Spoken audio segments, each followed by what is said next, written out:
I'm Joe Hadzima. I'm going to be your guide on our 6-session journey through the nuts and bolts of new ventures. Tonight at the beginning, I'm going to try to give you sort of a set of guideposts for you to think about as you go into detail on all of the topics we're going to cover over the next 6 sessions. And in that regard, I'm going to ask you a bunch of questions that I want you to think about after every session that you come to, because at the end, if you can answer those questions or at least get closer to the answers, we'll have accomplished a whole bunch about your journey. So the first question is, why are you here? You know, it's a beautiful, warm night in Cambridge, wind chills in the single digits. You know, why are you here? I know it was for the 3 units of credit you're going to get for the students. Perhaps you don't know anything about entrepreneurship and you'd like to find out something. You just want to dip your toe in the water. So how many people here have not taken a formal course in entrepreneurship?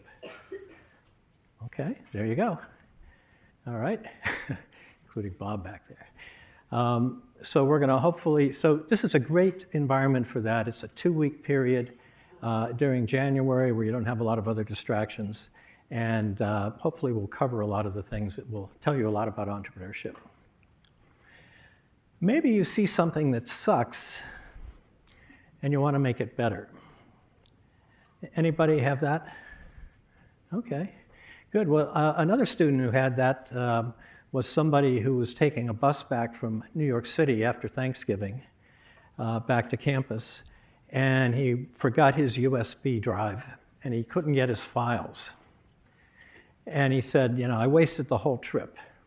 I want to figure out how I can have those files anytime, anywhere I am. And I said, well, you know, that's cloud storage, right? That's Google Drive. That's box.com. And he said, yeah, but they really suck. And I'm going to make something that doesn't suck. He went on to found something called Dropbox. And I've been using it ever since. And it certainly doesn't suck. It works quite well. So maybe that's something that you want. Maybe you have an idea or an invention and you want to bring it to life because you want to change the world. I think for most people that I run into in entrepreneurship, that's sort of a primary driving factor. They think they can make a big difference. And that's, I think, a real driver for most people. Of course, being an entrepreneur is glamorous and you can make a lot of money. How many people like that one? Okay, there's good, realistic people in the audience. Well, we'll talk about that too. So many questions, regardless of why you're here, so many questions you need to ask. And we're going to try to help you over the next 6 sessions. How do I start? What actually do I do? What is the problem I'm solving? Does my solution provide an answer to that problem? Who cares about my idea? Specifically, who cares? Who's my customer? And how do I find people, these people? Bob Jones will be here in the second part of this evening, and he's going to be talking a lot about that. If you don't have a customer, you don't have anything. How will I make money and make it a sustainable venture? That's the business model or the venture model, we call it. And we'll be talking about that tomorrow. How long will it take to bring my solution to market? What will it cost? What resources will I need? All of that stuff is about financial projections and thinking through the model that you have. Will I need to set up some sort of entity to attract investors, other people to join me? And what should it be? A corporation, maybe a limited liability company? And can I use that in any way to provide some ownership incentive for people? We'll be talking about that. How do I keep people from stealing my idea? You know, maybe you want to put it out there for everyone, but maybe you want to control a little bit of how it gets used. So we'll talk about, you know, can you do it and how could you protect your idea? Will I need co-founders? And what will our relationship be? Do we need some sort of an agreement? Maybe a founder's agreement. Tomorrow we'll have a panel on the founder's journey, some people that are in the midst of their journey. You can ask that question of them too. How will I negotiate with employees, consultants, whatever? Entrepreneurs are always negotiating, right? Because almost by definition, you're trying to assemble things you don't really own or control to accomplish a vision you have. So you've got to negotiate in some way to bring on customers, to bring on people that are going to join your team, advisors, and investors. We'll have a session on negotiation. And the big one, how do I figure out what I don't know? And one simple answer to that is, well, maybe you find people that have done it before who can advise you. Reason I'm here and all the other presenters are here is we've been down this path, we have plenty of scars, and we can perhaps tell you what not to do or caution you on things. What are the potholes in the road and how will I recognize them? You're going to make mistakes. If you don't, you're not doing it right. The problem is not making a mistake. It's making it twice, right? So if you make a same mistake twice, you haven't learned anything. The problem in entrepreneurship really is, those things come at you in different clothing. And there have been a number of cases when I've been down the road and I go, oh, I recognize this. I've been here before. I didn't see it coming. Can we give you some early warning things on that? So there are a lot of moving pieces. So the next question is, why do this? These are personal questions for you that you ought to think about as you hear everything through the course. Oh, did I miss one? A lot of why do this? So, sorry, what's the reward? Fame, fortune? You may recognize these people. Some of them were at the presidential inauguration yesterday. Okay? That may be the reward, but this is the reality. This is, how many people have heard of NVIDIA? Yeah, Jason Wang, the founder, was interviewed and he said he built $1 trillion company, give or take a couple of billion, that's what it's worth today. Would he do it again? He said, I don't think I would. If I'd known 3 decades ago what it would take, I wouldn't have done it. This quote is amazing. If we realize the pain, suffering, and how vulnerable you're going to feel, the challenges you're going to endure, the embarrassment and the shame, and the list of all the things that could go wrong, nobody in their right mind would do it. So I must conclude from that, you guys are all crazy, right? But this is a guy who spent 3 decades to get there. The reality is only 10% of startups succeed. 10%. 9 out of 10 fail. Now, this includes everything from sandwich shops and things like that. Now, many of you are interested in venture capital, I'm sure. What do you think the success rate is for venture capitalists? Out of every 10 companies they invest, how many successes do they have? Anybody? 1? I hear 1. 2? Anybody else? Well, the most successful long-term firm was Kleiner Perkins, and they got 3 successes for every 10 companies that they invested in. Now, these are guys with money, smarts. With venture capitalists, you got to realize they're always the smartest people in the room. Do make sure you understand that. They'll let you know. And connections. And with all of that, they only win 3 out of every 10 times. Can you think of any other thing you could do where if you failed 7 times out of 10, you'd be a hero? Baseball, right. If you bat 300, you're probably, leading the league, and you're probably making, what do they make now, 50, 100 million a year? So if you really want to make money, go play baseball. But the point is, success is only 10% in general. Now, there are many reasons when you look into them. I want to focus on the one in the bottom right, which says 99% of the time people fail. By the way, these slides will all be available, but feel free to take pictures. 99% fail because of a lack of planning and experience. We're going to try to help you on the planning part, and with that, you'll get experience. But even though 10% is a success rate, maybe all is not dismal. We're here at MIT.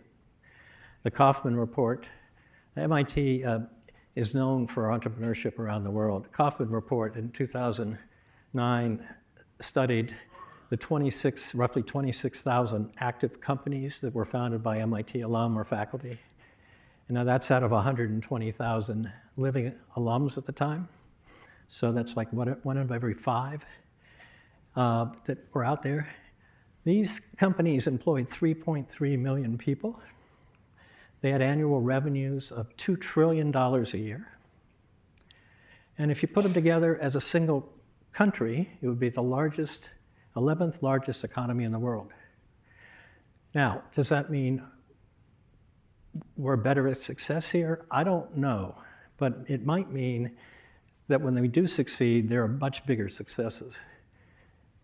With these statistics, people come from all over the world to try to figure out how MIT does it. Well, we'll give you a little hint about some of the things that can help on that. Okay, so why this course after all of that? Well, this course is not about theory, it's about doing.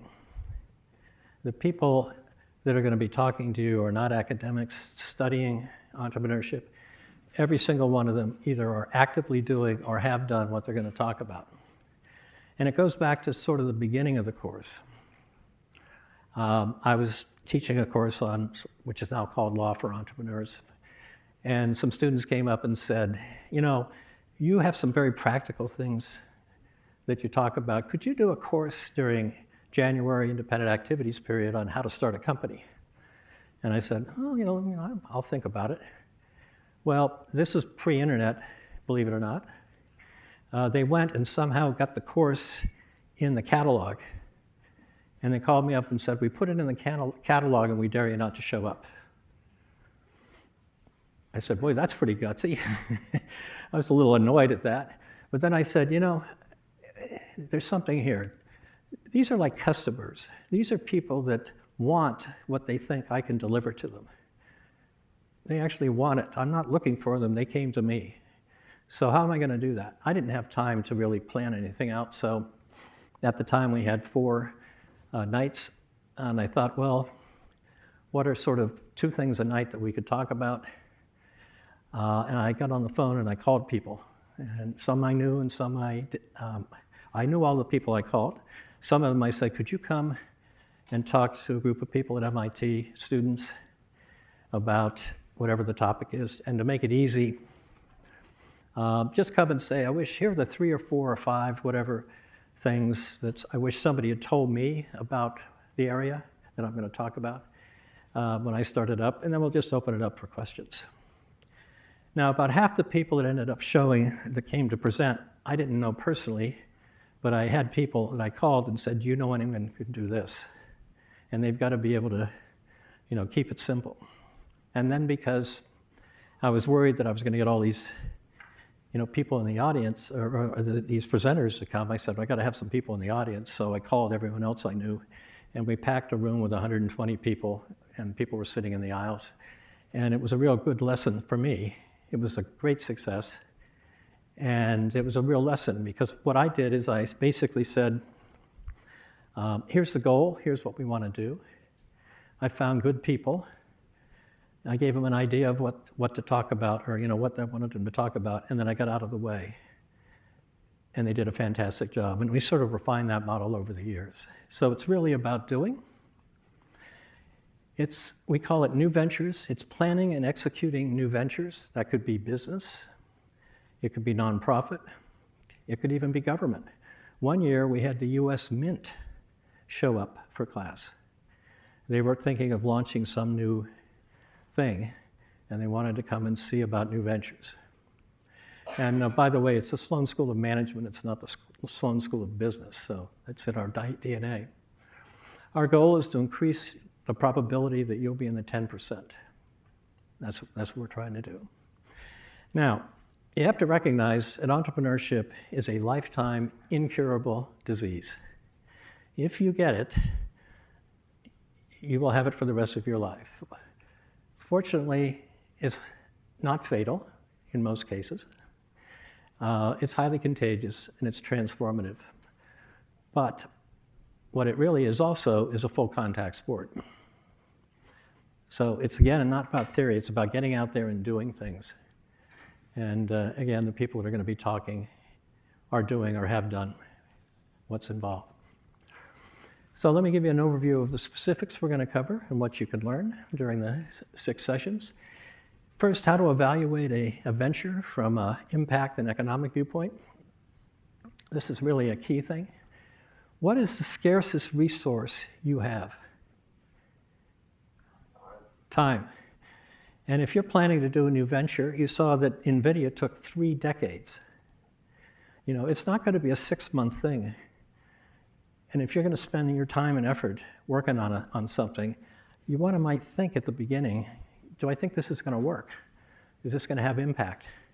How do I do that? Because it's your time that you're burning up if you do that. We had I used to do a seminar on Tuesday nights, and I know we have some people from Harvard here, so I don't mean to disparage people from Harvard, but one night, this is a seminar with 12 people, and one night 3 people show up from Harvard Business School. And you know, we were an open seminar. I said, well, great, well, tell us, why are you here? What are you looking for? And they said, well, we're taking an entrepreneurship course at the business school.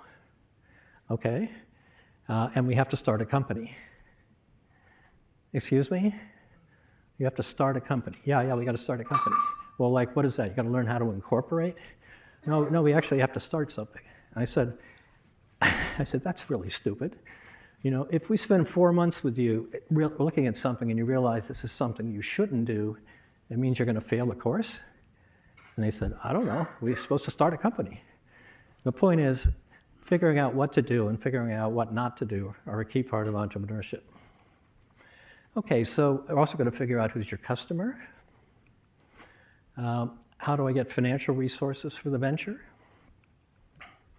How do I scale it and make it sustainable? How do I build and retain a top-notch team of both internal and external people? How do I negotiate deals and resolve team conflicts? What are the legal pitfalls? And how do I pitch my venture idea? And Bob Jones will be back to talk about pitching your venture. And it's not only to investors, it's to all the people you need to convince to join you in whatever journey you're taking. So there are a lot of moving pieces here. These personal questions, these are things you need to think about. Do you really want to do this? Right? Should you do it? Why? And should you do it now or later? You know, if you're an MIT student now, you know how hard MIT is and how you're getting by on meager resources, and your diet probably isn't the best in the world. Probably a good time to start a company because you won't notice a difference. You know, 10 years later, you're married with children, a whole different scenario. And is this for me? So as you look at each of the sessions and we dig down into the nuts and bolts, you know, think about these, and by the end, think about personally, what does this mean for you? Okay, so what's tonight's plan? We're going to talk about who you are. We're going to introduce the teaching team. I'm going to give you an overview of frameworks to talk. I hate frameworks. I'm going to give you some things to think about to help you digest the stuff you're going to see in the future. Then we're going to do a break for team building, and we'll talk about that. And then Bob will be back with his magnifying glass looking for, or binoculars looking for customers. So, who are you? Well, you're students from all of these different departments. The first time we opened this up for credit, we didn't know who was in the audience, and it was really interesting. We had, you know, a clump of people over there and a clump of people over there, and I said, and I'll do it tonight. How many people from Sloan? Okay. How many people from science and engineering? Oh, good. All right. You've done better than the first class because all the Sloan people were there, and the science and engineering people were over there. And so I said to the Sloan people, look at the number on your seat. If it's an odd number, get up and go find an odd number and, you know, switch, because we wanted to bring people together. And then I'm thinking, God, how's this going to work? The Sloan people probably know everything I'm going to talk about, so I'm going to bore them to death. And the science and engineering people, this is all brand new, and they're really smart, but, you know, am I going to overload them? But I had what I had, and I just went forward, and it turned out to work well because the things we were talking about were very practical things. So the range of people here, these are the interest groups that if you signed up on the email list that people were interested in. We'll talk about that at the break. We also have non-student participants. We have alums, some people that have done numerous companies successfully and are back. We have, I think, some MIT venture mentoring service people in the audience. We have people, I think we have a faculty member or two. We have people from large companies who are looking to spin out something. This all came from when you signed up on the email list, what are you looking to get out of the course? So the question is, how do we deal with all of that? Well, it's MIT, so we have to have an equation. H equals R divided by E. The goal is to maximize H. H is happiness. I know a couple of people have taken the course before. Don't answer the question. What is R and what is E? R? Reality? Huh?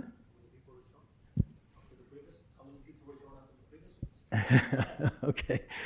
Well, typically, maybe this is good. Reality is the thing. The first time I did this, the Sloan people said, oh, it's very easy. It's revenue is R and expenses are E. And I said, yeah, that's great, but that's a subset of this equation. So R is reality. What is E? Expectations. Okay. So you're happy if reality exceeds your expectations, right? If you underpromise and overdeliver, are people happy? If you overpromise and underdeliver, are they happy? Not as much, right? So this is a universal principle. Happiness is reality divided by expectations. Now, I'm tempted to say, I can make you infinitely happy if you just stop having any expectations for this course. If you have zero expectations, you're going to be happy. But I know that's not possible because on that email list, the things you wanted to know about, that E is very high, and we're going to try to deliver the R, and I hope at the end you're happy. We'll come back to that and do a poll at the end. Okay, so who are we? Again, we are highly unpaid volunteers who have done this. And I hate to say it, but the TAs are the only people getting paid in this course. And for them, it's nothing. It's like a couple of lattes, right? Now, why would these people come and spend cold nights in January to talk about this stuff and not get paid for it? Well, we're going to have some mugs or something, but other than that. Well, because I think if you ask entrepreneurs who have been successful, especially ones successful, and you really got them in a quiet moment with a couple beers or whatever, and they'd say, you know, I couldn't have gotten here without a lot of help, and people helped me along the way, and I want to help the next generation coming by. And I think that's really true. There's a real give back in the entrepreneurial era. And you know, when you guys succeed, please make sure you're mentoring and helping entrepreneurs after you. So a little bit about me. I've done a bunch of ventures, everything from being the lawyer, co-founder, investor, board member, advisor, a bunch of different companies. I'll talk about several of them a little bit later. I've been a lecturer at Sloan for a long time. I was a partner at Sullivan & Worcester, a big law firm in Boston. I founded their high-tech new ventures group. I was chairman emeritus at the MIT Enterprise Forum, which no longer exists in its current form, but it had 20 some odd chapters all over the world. A director at Main Street Partners that commercializes technology, and I'm currently working on two companies, IP Vision, which is intellectual property analysis firm, and Neurosim Technologies, which is making low-cost medical devices. Now, the most important people you need to know are TAs. Janet, hands up. She's a 2026 Sloan candidate. Deloitte Consulting before that in media and tech. Psychobiology, I don't want to mess with you. And head of operations at the MIT 100K competition. There's a big connection between the 100K competition and this class. The class was actually formed to see if we could help people entering the competition have more of an understanding of what a venture was and not what just ideas were. So tomorrow night, Janet and Supriya will present a little bit about the 100K. Hopefully you'll be interested in it. Supriya? Yep. 2026 also, a software engineer at Amazon Web Services and Gaming. That's good. Was a Fulbright Nehru Scholar and co-founded a company there, and she's the incoming managing director of the 100K competition. So you've probably already been in contact with them on a lot of logistical questions, and they've done a great job so far. If they don't, let me know, and I'll, don't tell me, tell them. Okay, and I'll introduce the presenters when they present going forward. Okay, now, new ventures. I said it wasn't about theory, but I wanted to leave you with like 3 or 4 things to think about as you're looking at the nuts and bolts of each of the areas we're going to talk about. Sort of some things to think about and help you digest it. So the first one is my basic, very simple concept. Now, in entrepreneurship, the questions are really simple. The answers are not. That's the real key. If you know what questions to ask, finding the answer is hard. But if you do that correctly, you'll be a success. So what do you need for success? Well, the first thing you do is you have to create value. Because if you don't create value, you don't have anything, right? Now, there's a lot behind that. Like, what kind of value? For whom am I creating the value? How much value do I create? What does it cost me to create that value? How often do people want that value? A lot of things. We're going to talk about all that stuff. So create value. But if you create value and that's it, you don't have a successful venture because you've got to capture some of that value so you can do it again. In the for-profit world, that's eventually profit and cash flow. In the not-for-profit world, it can be creating enough interest that you can get other people to give you resources. It's the model that you're going to create that will allow you to capture some value that you create. Real simple, create value, harvest value. So that's one way to think about the things you're going to look at during the 6 sessions. Now, another way to look at it is what I've called the 3 whys. I've looked at probably several thousand business plans over the years and heard pitches. And I've talked to investors about what they're looking for, and I've talked to founders and other things. And I think it boils down to 3 basic why questions. The first is, why this? Why is this idea that you're telling me about worth doing or investing in? Why? Is it the size of the market? Is it a problem we're solving? Amy Smith entered the 100K competition probably, 15 years ago. And she was at the Edgerton Center. Amy was big on the developing world, and D-Lab, I think, was part of what she did. And she got into the finals of the 100K, and she got up on Kresge at the big auditorium, and I remember her pitch. It went like this. She said, 1.9 billion people on the planet don't have access to clean water. I mean, I was clueless. You're kidding me. 1.9 billion people? That's a big problem. The only way to test for biological contamination is to incubate a sample of water. The only incubators in the market today are powered by electricity. The 1.9 billion people that don't have access to clean water, by and large, don't have access to electricity. I've got an incubator that doesn't require electricity. Would you like to hear more? Big problem, right? Now that's something I can get behind. Right? She went on and did a bunch of things, eventually won a MacArthur Genius Award. I haven't talked to her in several years, so I hope she's all right. But it was so riveting, her presentation. So why this? Why is this a big idea? Why is this worth spending your time? Or if you're an investor, why would I put my money behind you? Or if you're trying to get me to come on board and be part of your team, why would I want to join the team? Okay, why this? The second why now? Why is now the right time to do this? Well, sometimes it can be the convergence of opportunity and solution. So one of the contestants in the 100K back in the day had an elegant plan for fixing the defects in the air traffic control system in the United States. I mean, it was really quite well done.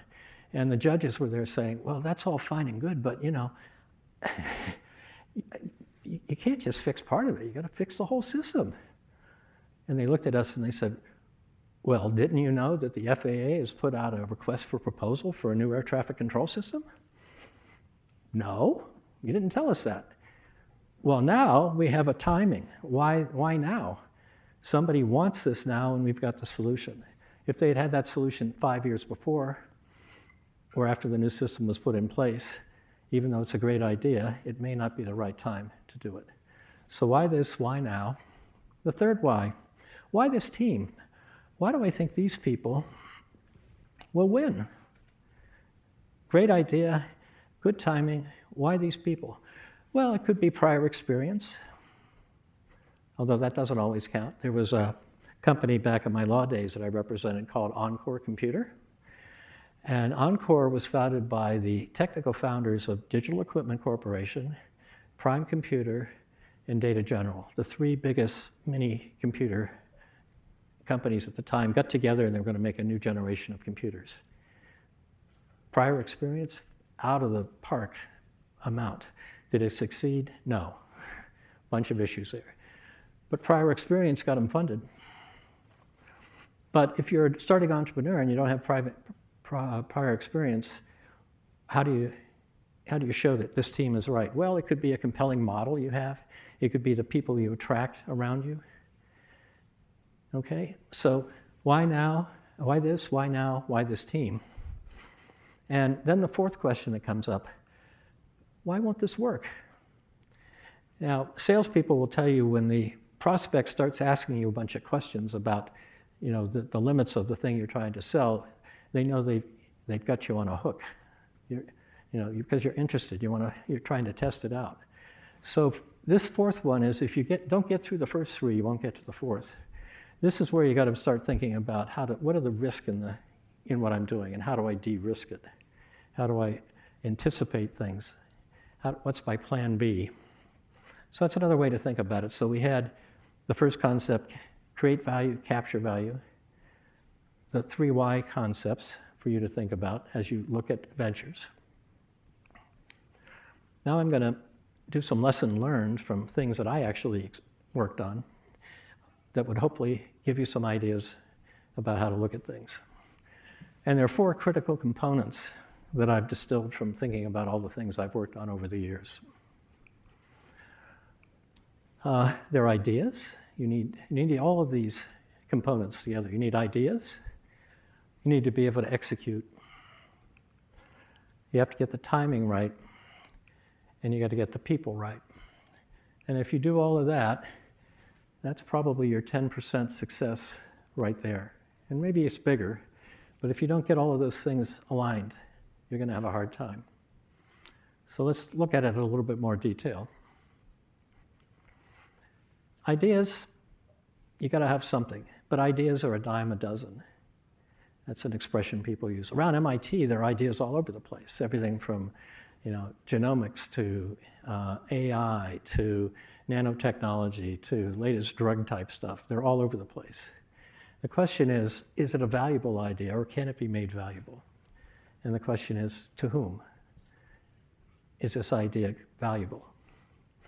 and how much value. This is, again, riffing on that create value concept. And then finally, is it easily copied? Because if I have a great idea, but anyone can do it, that may be still something you want to do. Maybe that's open source stuff, but you can't build a venture around that very well. So you have to have some good ideas. The second component, execution. Thomas Edison, vision without execution is hallucination. Now, Edison, in the modern day Edison, Dyson, spent how many experiments did they run to try to figure out? In Edison's case, it was to try to find a filament that would work as a light bulb, and eventually it was bamboo, of all things. And Dyson, I don't know what it is, but he talked about finding the 10,000 ways things didn't happen. But execution on that idea is key. I'm going to tell you about 2 deals that I passed on because I had concerns about their execution. The first is Zipcar. People have heard of Zipcar? Okay, so Zipcar was the concept that I don't need to own a car. If I want to get from here to there, there's a lot of things I can do. I can own a car, I can get a cab, I can rent a car for a day or a week. But what if I could rent a car for an hour or 2? That's a fundamental break in how transportation is done. And they came in and they talked, and I said, well, tell me about it. Oh, we're going to have this thing. We're going to have an app, and you'll see a car in a parking space on the 6th Street. You'll swipe it. You'll do this, and then you can do it, and take it back, and it's going to work that way. I said, okay. Well, where are you going to start? Oh, we're going to start in Cambridge. I said, in Cambridge? He said, you clearly don't know the story about recruiting faculty in Cambridge, where they say to the faculty, the would-be faculty member, I'm going to give you 3 things. You can pick one of them. We can give you tenure, we can give you the Nobel Prize, or we can give you parking. And the smart ones say, I'll take the parking, because if I have parking, I can get to work and I can figure out how to get tenure and the Nobel Prize. Parking is a big deal in Cambridge. And if you've got to do that in every single city, that's a major execution thing. I don't understand how you're going to do it. And I said, I wish you well, but I'm just not going to be on that journey with you. Now, it turned out they did eventually, I think, go public. It was a hard slog. The founders might have felt good that they changed a fundamental part of transportation, but in terms of their personal economic reward, it wasn't very much at the end of the day. But that's okay if I go back to the questions of what am I looking for, if that works for you. But it didn't work for me just to join them on that journey. The second one was a precursor to eBay. It wasn't eBay, but the same concept that I saw before eBay. And I listened to him and I said, okay, let me see if I can boil this down. I'm going to buy something sight unseen from somebody I've never met, and nobody's standing behind the transaction. Boy, that sounds like it could be fraught with fraud. I don't quite figure out how you're going to do it. And so I'm going to pass on it. Well, eBay itself got going, and there's a great story about how, Pez dispensers and all that stuff, if you read about it. And eventually they did have fraud, and they did figure out how to get insurance. But the point is, there were a lot of execution things that were very difficult for me to understand, and I didn't think that I could help them on that journey. So that was 2 examples of execution issues. Now, MIT, this is right at the heart of MIT, ideas plus execution. The motto of MIT is mens et manus, mind and hands. So this is, not unknown, that you need ideas and you need to execute. But those 2 are not, they're necessary, but they're not sufficient for success, because you need the other 2 pieces. And timing. I've lost more money and time being ahead of the curve. This is a quote from somebody you know, me. Fortunately, I've been able to catch some waves, and I've done all right. I'm not complaining, but I've crashed and burned a lot of the times because I was ahead of the curve. in thinking about stuff. It can take, this is especially for technology ventures, it can take a long time to be an overnight success. NVIDIA, 3 decades. 3D printing, over 25 years. The last night of the course, Marina Hatsopoulos is going to come and talk about some things that she's learned over the years. She was one of the founders of Z Corp, which was one of the first 3D printing companies. And a couple of years ago, I was at an investment conference, and someone came up and said, you know, you do stuff at MIT? Yeah, I do. Yeah. They said, tell me about this new 3D printing. And I said, it's not new. The patents have expired, the original patents. What has happened is, in the last few years, there have been advances in material science, in sensor technology, and in microelectronics that have now made some of this stuff work beyond the simple area of 3D printing, so we can do more broader things. The point is, it took a number of years for all the ancillary pieces of technology to come together to really make 3D printing what it is today. And it's even, the jury's out whether it's really that successful. There have been, if you follow the news on this, there have been a lot of strain among some of the 3D printing companies that have gone public. Another example is Prodigy. I doubt any of you have heard of Prodigy. Anybody? Oh, a couple of historians here. Good. Well, Prodigy was a joint venture. It was one of the first sort of online things. It was a joint venture between CompuServe and Sears and Roebuck. And one of the things they were going to do was you were going to be able to go online and shop. And back then, you know, they didn't have, the browsers weren't anywhere near what they are today. They spent more than $1 billion trying to get that concept off the ground. And that's what $1 billion was, real money. I guess it's still real money. But today, how many people have bought something at Amazon? And you don't raise your hand. I know you all have in the last month. That's here today, but it took a long time for that to happen. The other one, and this has a double meaning on it, is fusion. But people have been working on fusion for generating electricity for 50 plus years. Now, recently there have been some advances, or at least people investing. There's Commonwealth Fusion here in Massachusetts, backed big bucks by people like Bill Gates, et cetera.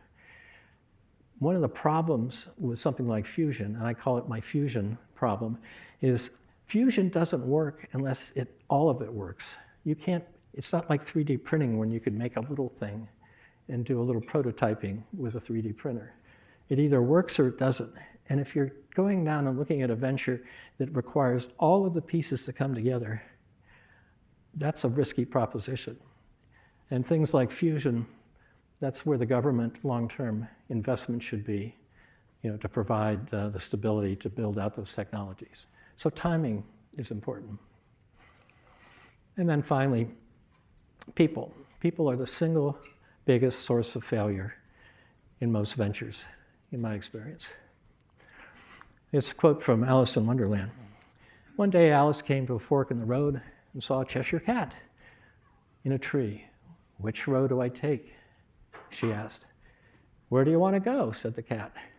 Alice answered, I don't know. And the cat said, well, then it doesn't really matter, right? And what happens, let's say we decide that we're going to go watch the New England Patriots play football next week. Well, wait a second, there are a couple problems with that. First of all, they've had a terrible season, and they're not playing next week. So what if we want to go see the Celtics, all right? It's a pretty good team. So we agree we're going to go see the Celtics. And we start off, and we had a road closed sign. You know, in Boston, there are 2 seasons, winter and construction. And recently, they seem to be the same season. But if we go to that road closure sign, we know where we want to go. We'll figure out how to get there. We might have to take a big, long, more expensive way to get there. But as a team, we'll figure it out. A number of years ago, I had 3 MIT teams come in to my office when I was practicing law, which was great. And they had some great ideas. And the first one came in, and there were 3 of them. And the first person, I said, tell me, what are your goals? What are your goals for this venture? The first one said, I want this technology to be a standard in the industry. Oh, that's a pretty good goal. How about you, the next person? Oh, this is really big. I want to grow it and take it public. We can make a lot of money. Well, that's a good idea too. What about the third person? Well, I think it's important, but I think we should be a collegial group, and we can make money, but we don't have to grow like gangbusters. I want more of a, I don't want to call it lifestyle, but I don't want to go crazy. And I sort of put my pen down. I was writing, and I said, "Did you three just meet in the elevator?" I mean, think about it. The one who wants the technology to be standard might want it to be open source. Give it away. I want it everywhere. The person who wants to go public wouldn't want that to happen unless they can figure out an open source model, right? Because I want to grow something fast and valuable. And the third person, I don't know where they are, but when they hit their first bump in the road, what do you think is going to happen? And it doesn't matter if you don't know where you're going, all right? So maybe I've overblown it, but it was so stark. I really said, did you just meet in the elevator? Okay. Other people-related issues. This doesn't happen too often, but when venture money is a lot of money chasing deals out there, and there are hot periods of time, AI is part of that now, you may get funded before you really understand what you're doing. And an example, sort of an analogy example, is suppose your idea was you think people want to watch football. So you assemble a football team and you buy a stadium, right? And then you go out to start to sell tickets. And what happens? People say, I want to watch basketball. It's cold out there. I don't want to go football. Now you've got a situation where you've invested all this time and money with people, football players, great athletes, but they don't really play basketball the way that a basketball player would. And now you've got an internal pivot, right? Instead of looking at the customer, you've got this internal conflict, like who's going to get fired? We've got to change the model. It just starts to disintegrate all over the place. And then not knowing what you don't know. So E-Ink came out of the Media Lab here at MIT. It was an ability to make a low-cost, at the time, black and white display that would, display things electronically. Eventually, it ended up as the original Kindle reader. And they came in, and they really knew what they were going to do. They were all, gung-ho, we're going to do this, that, and the other thing. And we listened to them, asked them questions, and we're thinking, I don't know about these guys. How much do you think you're going to take to get there? Oh, 15 million, that's be more than enough. And I remember saying, I don't see how you're going to do it for less than 80 million. And I was off by 80 million. Eventually, they raised 160 million.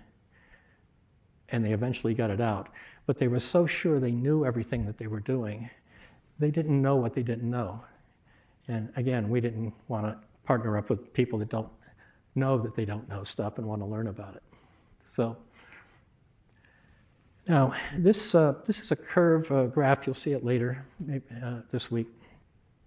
In the 100K competition, we bring together people, and after a few years, we realized that some of the teams were having internal problems and blowing up.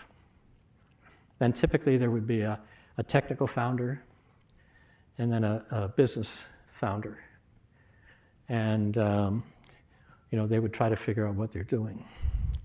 And as I listened to all the cases of all the problems they were having, I came up with this graph. And it's the vertical axis is relative importance, and the horizontal axis is time.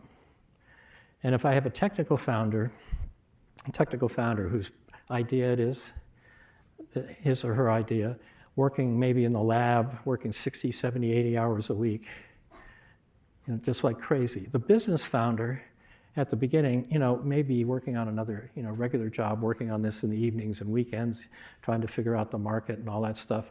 But until we have something that works technically, we don't have a business. And now it comes to have a discussion about how we're going to split up the equity in the company. Where would you put the technical entrepreneur's view of the world at the beginning? Pretty high. What do you think the technical person is going to think about the business person? Pretty low. Now, how do you build a team around that? What happens over time? The relative importance of the technology goes down. The relative importance of the business side goes up. Whether they cross or not doesn't matter. But when I put this graph together and they realized, it really takes a team to make this work, it began to open up a whole level of discussions about, how do we structure ourselves? How's it going to work? A classic people issue. Happens, of course, with technology companies more than others. Okay, so there's what we're trying to get at. Now I'm going to give you 4 actual companies I worked with, and I'm going to talk about how these came together or didn't, and what we can learn from them. The first I'll call SpeechCo. This had all of the 4 components. It went public. And basically, if you have Siri on your phone, that's where Siri came from.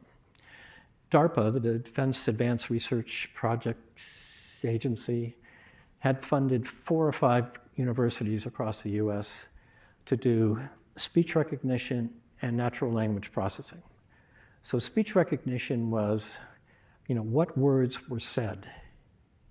When I say something, what did I say? My accent is different than somebody from Scotland or somebody from the Deep South. So that's sort of a problem. What are those words? Then the question is, what do those words mean? Now, this is before we've had the advances in AI that we've had today, but that's sort of, you can see the beginning of it. So the technical founder came out of Victor Zhu's lab here at MIT and came to me, and we started talking about this concept, and he said, we can do this now in telephony. We can do telephone systems. Spark workstations have the power. We don't need mainframes. We can make this work. At the same time, there was a client of mine who had just sold his business to Adobe and was on a 1-year sort of earn-out, work-out, non-compete type thing. So I put the 2 of them together, and the 3 of us spent that year having endless meetings, Chinese food dinners, talking about how could this all work, because the business guy couldn't really work on it yet because he was still working at Adobe. By the way, I could usually figure out when a former client would, after they sold their business, would be back. I could almost put it on my calendar, a year and a day after the deal closed, they'd be back wanting to do something else. So we went out, spent all that time planning and thinking about it. They went out and we raised money from, a venture firm. There's a whole history of, if you haven't studied it, in the world of speech recognition, about some fraud that went on that these guys managed to avoid. They went public, and it worked out just fine. And the reason is, the idea was great. The timing was perfect because the compute power was there. The execution, back then, because of the way AI, we didn't have the power. If you were going to do this, you normally wanted to do it in a domain of knowledge. And so you would learn from how people spoke in that domain. So they managed to figure out how to do a deal with Eastern Airlines, which was one of the big airplane carriers back in the day.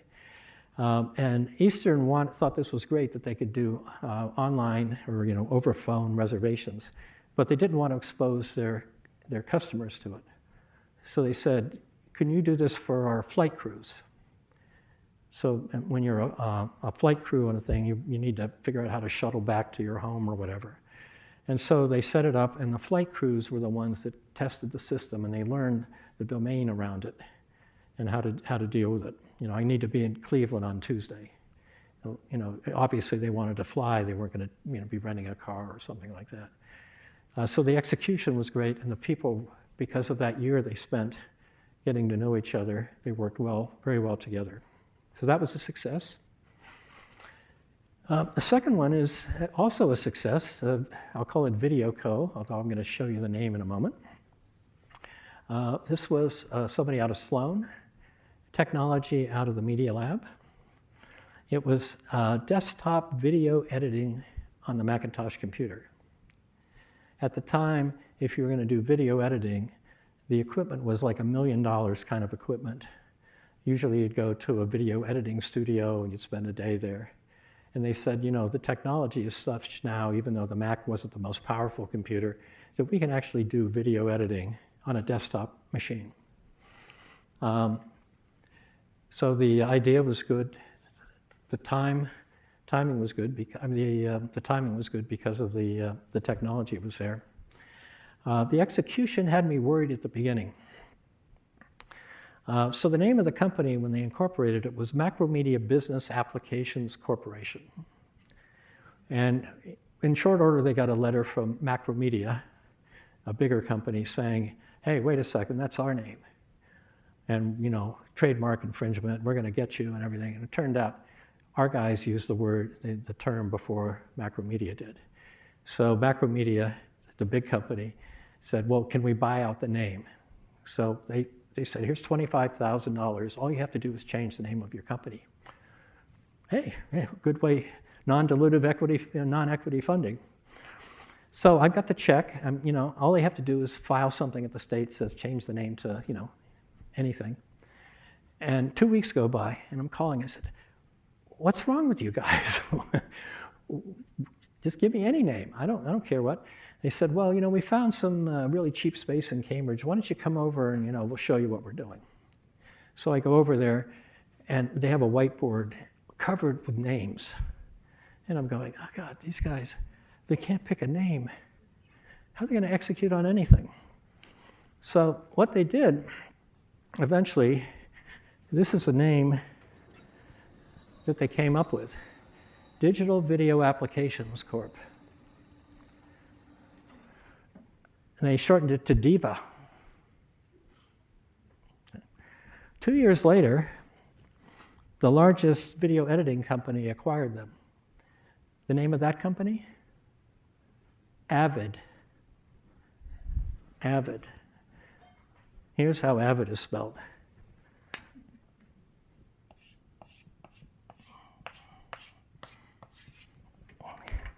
They weren't picking a name, they were picking a strategy. Right? Diva is Avid spelled backwards. It focused everything they did. We went to the closing, they gave me a t-shirt. They said, I know you didn't think we could execute very well. They gave me a t-shirt in the front. It said Diva from home, and the back said Avid to Hollywood. So an example of a company that I had doubts about on the execution, the people part worked out well. Okay, now some stories that didn't work out. I'll call this one HIV Co. This was back when AIDS was just hitting a big epidemic. The two co-founders were the discoverers of the CD4, which is the main receptor as part of the immune system. They got funded by some very big Wall Street people, names you would know if I told you. They had a science advisory board that included Anthony Fauci. That's when I first met him. And a couple of other people, but two very notable people at the time. Luc Montagnier from Institut Pasteur and Robert Gallo from the National Institutes of Health. In public, these two had disputes going as to about who first discovered HIV. Enough so that eventually President Reagan and President Chirac of France had to resolve the issue. But on that science advisory board, they were very collegial and they got things done. So what went wrong? Well, it was a people issue. The idea was great. The execution of what they actually decided to do was good. The question is, did they pick the right things? The timing was great. They were in the middle of an AIDS epidemic, you know, and they had some solutions. It was a people issue. The co-founders had massive problems with each other, it turned out. They had never really worked together. It culminated in an all-night in Manhattan where at the curb of the building, there were 4 or 5 stretched limos with drivers waiting for the big people on Wall Street that had invested in this company. And they spent the evening basically hashing it out, how the company was going to work. And at one point, one of the big Wall Street guys got up and said, if you guys don't figure this out, you're going to be radioactive and you're never going to raise a dime from anyone ever. I mean, it was that big of a moment. They got over it. The company eventually went public, but it had only moderate success. It was people issues on that one. The final one I'm going to talk about is I'll call NanoCo. This was one of the first nanotechnology companies based on quantum chemistry. Our concepts came out of some here at MIT. We looked at a variety of different things to do, and the product we were trying to go to market with was called nanofuel. We were mixing diesel fuel and water together and running it in unmodified diesel engines. Now you might say, you can't mix oil and water together. Well, if you figure something out, you can. You could pour it into an unmodified diesel engine, and you got an emission profile cleaner than natural gas. We were running it in buses at Logan Airport for testing, and in new buses, and in Costa Rica. At the time, if you wanted to get clean transportation, people were talking about compressed natural gas. But the energy density for gas is much less than diesel. And so you need to have whole other new facilities to handle the natural gas. You needed to change buses. The routes had to get changed. Our stuff, all you had to do was pour it into the tank. We had to do some execution issues, including some skunk works, because we had some disputes going on in the lab. You know, the lab people had their head up, I won't say where. The timing was, and there are also some other senior management issues, but the timing was a big thing here. When we were ready to go to market, the price of diesel fuel was at a 50-year low. It was 50 cents a gallon at the terminal. Wasn't that way when we started out. I did a calculation, and you couldn't even buy a gallon of distilled water for 50 cents. I did a calculation that said, well, if diesel fuel were $2 a gallon, this would be an economically neutral type thing.